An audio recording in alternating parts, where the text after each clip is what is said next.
Cerny, and he is Dave Maloney, the MSG analyst and the former captain of the Broadway Blueshirts himself.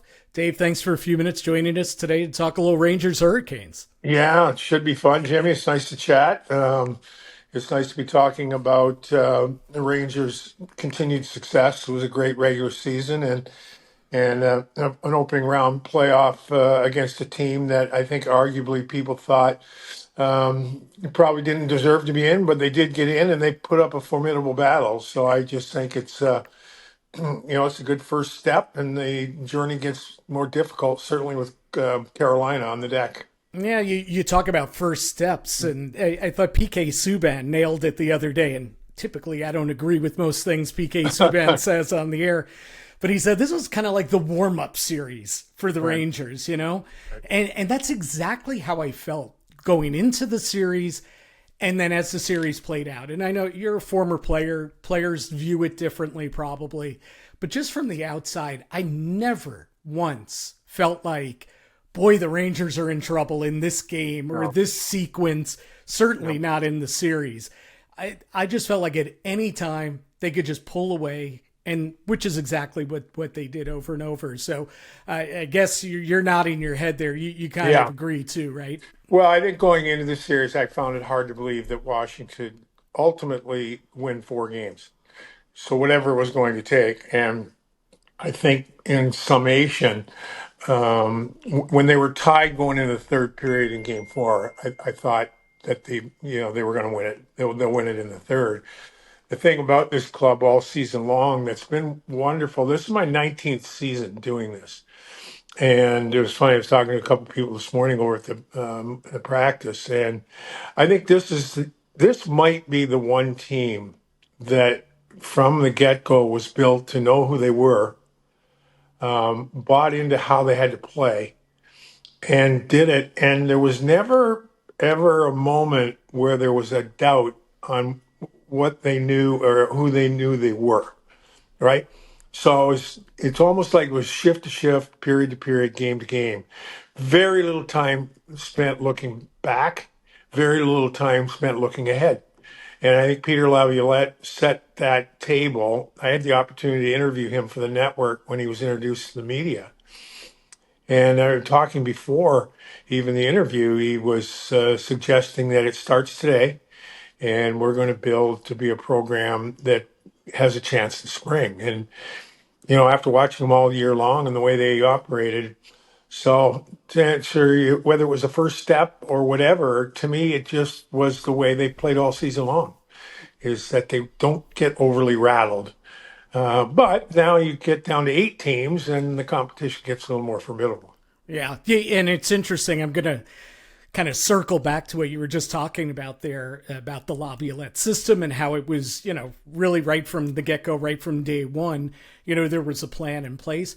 Part two of that, if there was a 1A and a 1B, was the fact that I really think that this Rangers team was ready for that. They Oh, were no ready to listen. They were ready to follow the lead of a coach here, in this instance, Peter Laviolette, because of what happened in the playoffs last year, because of that disappointment. I think that lingered so much that it made the buy-in that much easier this season. Well, it was the consensus coming out of the exit interviews that, from a player's perspective, and that's just the times we're in. The players are asked for opinions, and they're of a generation. Unlike us, by and large, we were never asked, and most times we weren't ever empowered to have an observation. So I think it's different. It's in a lot of ways it's better. But it seemed to be that they needed some more direction. And listen, you're coming off a guy that had 100 and what do you have, 110 points, 107 points. It's just a different voice, a different style, a different.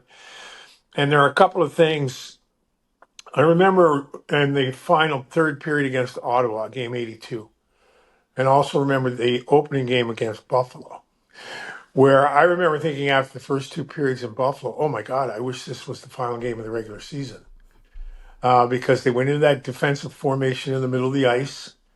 They were disciplined. They beat a Buffalo team that coming into the season, a little bit like Ottawa, at the end of the season, were consensus they were ready to take the next step. It wasn't even close. Right. So it really is. It started from the thought that the players needed a new voice. Is Peter a yeller and a screamer? Not at all. Not at all, from my observation. Is he? He would be great to sit down and have a beer with, just to find out, where he's been a success wherever he's been. Right? He's won a cup, took two teams to cup finals, one in the American League, one in the International League. We'd be curious the process for him. I've been told he's a little softer than he was when he first started the Islanders. I think you Yeah. probably know that. Yeah. But I found him wonderfully informative, wonderfully willing, and if you think things rot from the head down, well, you have to suggest that they bloom from the head down also. And Laviolette has been good. Yeah, and a really cool kind of subplot to this series is Laviolette going head to head with Rod Brindamore. Two coaches Sure. extremely well respected, and Brindamore, a guy who won a cup as a player underneath Peter Laviolette. It's just kind of a really neat side story to this entire series. Well, as Peter would say, he's been around a long time, and there've been Yeah, a lot of bodies he's crossed paths with. So yeah, I don't think he's terribly shocked. Obviously, Brendan Moore was his captain when they won the cup. So it'll be an interesting right. The coaches matchup it makes for an interesting story. They both have their fingerprints all over their respective hockey teams. yeah. It's interesting. You said you were at the get together at practice today, so you listened to the coach. The thing that struck me, two couple things. One is, he said I'm not going to talk lineups and what have you, but he did talk quite a bit, and he mentioned several times Carolina's speed. Hmm. Carolina's speed. He brought it up about Hmm. three different times on Hmm. different questions and answers, Hmm. which leads me to question: even though Matt Rempe's made an extremely big and positive impact on this lineup, Hmm. is this the series for Matt Rempe? Or does it fit better with a Johnny Brodzinski? Is he a better fit with that Carolina speed game? And then, if that's question one, 1A would be, what do you think about the possibility of Philip Hedl here in round two? Well, these are all questions that the observations. Matt Remy gets 8 minutes a night. Johnny Brodzinski's going to get 9 minutes, 10 maybe. Right. My thoughts on Philip Hedl are if he comes into the lineup, it's probably not a good story because there's somebody been hurt or the series has turned against them. Um, can he jump? So those to me are all just secondary and tertiary observations. There's so many more things that are crucial to this series as to whether Rempe's in the lineup or Brodzinski's in the lineup. That being said, I do think Rempe causes any blue line to be a little more cautious when he's on the ice. He forechecks hard, and when you talk about the Carolina speed, it's not so they are fast, but they're relentless. Yeah. They're relentlessly fast. So I think that's the element of speed. And the Rangers aren't taking a second step to speed. They're not any faster or quicker than the Rangers are. As a matter of fact, I think the Rangers are quicker because they're a little better with the puck. And but that relentless pace that Carolina plays with, to me, is probably the biggest factor in the series. Yeah, and it's interesting. I thought in the third and final meeting, the 1-0 game down in Raleigh, I thought the Rangers out hurricaned the Hurricanes. It Hmm. kind of beat them at their Hmm. own game, though you can argue that styles are kind of similar anyway between these teams. But I thought they outdid Carolina Hmm. at their own game. I guess your thoughts about that, and can they do that over a 7-game series? How difficult is that to do over a 7-game series? Well, listen, I think it's going to be difficult for either team. I think it's a given. The pursuit and the pace of the game, and can they out Carolina? Well, the question is, can Carolina outskill the Rangers? I think all things being equal, the Rangers don't have to work quite as hard to create opportunities. I think their skill sets are deeper. Now, again, when the Rangers in that 1-0 game, Gensel was not in the lineup. Right. Kuznetsov had just been there. I just think that both teams, you could arguably make a case that these are two of the top three teams in the league. Yep. So the margin for error and really the difference, I think to me the difference is, can the Rangers minimize the time spent in their own end under the relentless pressure they're going to see? And can the Rangers create? See, to me, the Rangers, when they're on top of the game, remind me a little bit of the Chicago teams that won cups. The Hurricanes. Now, again, we'll know better after seeing the series whether it's a little easier for Carolina to score. But for me, when the Rangers are on top of the game, they don't have to work quite as hard. There's a little more imagination. There's a little more puck skill deeper into the lineup than there is in Carolina. So, you know, I just think that to me, that's the difference. The Rangers, it isn't getting back to what we talked about before. I don't think anybody thought that it would have been in this. I don't even think anybody ever thought that Artemi Panarin was going to score 49 goals by consistently getting the puck to the net. Like, where Right. did we ever see that in his background? Right. Right? And I don't sure that anybody was going to buy into a system that forced them to be patient. They were razzle dazzle. They're fun to watch. They'll zip it all around.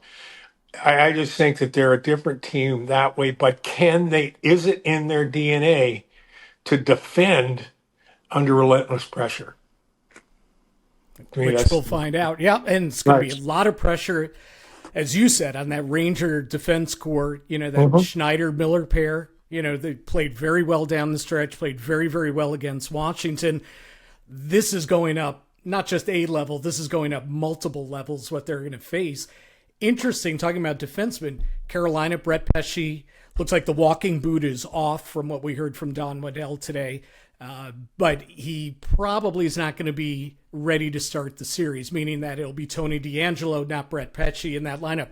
That's a major area that the Rangers need to try and exploit, I would think, while Pesce remains out.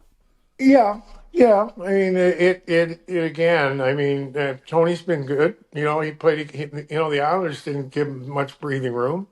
They managed to find a way to get it done. So, are they a different team with Pesce out line? Certainly are. But Tony's been around, and as far as D'Angelo, or as far as Keandre and Braden, now they were both involved 2 years ago. I think with the switch in pairings, I think you don't have to worry quite as much about matchups because I think you're a little more balanced when it comes to playing in matchups. A Trouba Gustafson is a little stronger defensive pair because Jacob's been around as long as he has been. So they've had to move bodies around, and I've been totally and wonderfully impressed with the development of Braden Schneider. Yeah. Um, this guy is strong. He's quick, smart. So these two teams are just so close, Jimmy. It Yeah. is just there are very, very few holes in either lineup. As a matter of fact, if Pesci's in the lineup, there's probably no holes really. Right. And the one area, if you say, hey, let's say this goes down to game 7, you say, oh, it's a flip of a coin, or is it your goaltender? That's the one area I still keep coming back to. Like, I really think these teams are head to head, flip a coin, over a course of a series. But if I had to take a goalie for game 7, I'm taking Igor. Sure. And that's not a knock on Frederick Anderson, who's played very, very well since coming back from his health issue. But I see you nodding your head. I take it you agree that Well, could be a difference maker here for the Rangers. yeah. Well, listen, I'm representative of the tribe that the goaltender is Igor Shesterkin, so I'm certainly biased to his game. Yeah. But And the thing you really never know, like I'll watch. I'll start a little later. I'll go back and watch the three games that these two teams played. But you really don't get a sense. You get a real good sense when you see a team four times in 6 nights or whatever it is, and the different players and how Drury is going to react under pressure. Right. Can Kuznetsov play at the pace he needs to play on? We know Gensel is a big time player. We know Aho is a big time player because there's a history there, right? So I just think that Frederick Anderson battled some health issues. That's the bit of the question mark there. Can he stay healthy? Recently hasn't been able to do that. That has not been an issue for Shesterkin. And I would give the edge in net. I think a lot of people would, but it's the same edge as any other area. It's Right. I would say it's a little bigger than perhaps the special teams. The Rangers 5-on-5 numbers I'd like to see better. Um, from an analytics standpoint, they don't score out very well 5-on-5. But I do remember my first playoff series was against the Buffalo Sabres in 1977, and John Ferguson was our coach, and he'd won 5 cups. And he said the key to playoff hockey is goaltending and special teams. And you can make a case the Rangers were pretty good in those areas in the first round, and we'll see what happens beyond that. Yeah. I mean, pretty good in those areas. Igor, obviously, we touched on him. He was great, but the Rangers special teams, when they're cooking, like they're cooking right now. And I know it's Washington and they're underdog outman team against the Rangers. But the way the Rangers throw it around on the power play and, the new wrinkles that you see, it's not the same look all the time. It's Right. those new wrinkles could come in. I mean, again, we'll see. It'll play out over a 7-game series. But that really, if they find their way on special teams, that negates a lot of their quote unquote issues at 5-on-5. Yeah, well, again, on the other side of that, because they're so close, there isn't likely to be the disparity in penalties. And Carolina with Stahl and the penalty,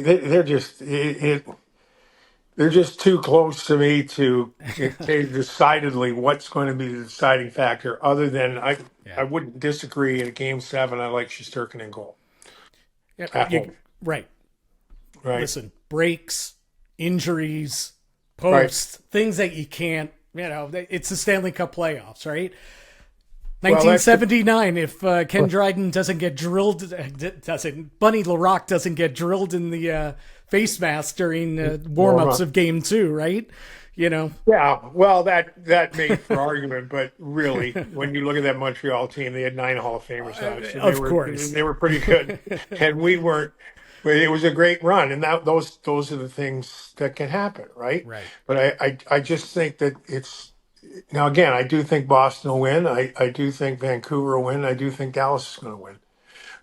So unlike years before where you get the 8th seed, well, LA was the 8th seed and they won it all.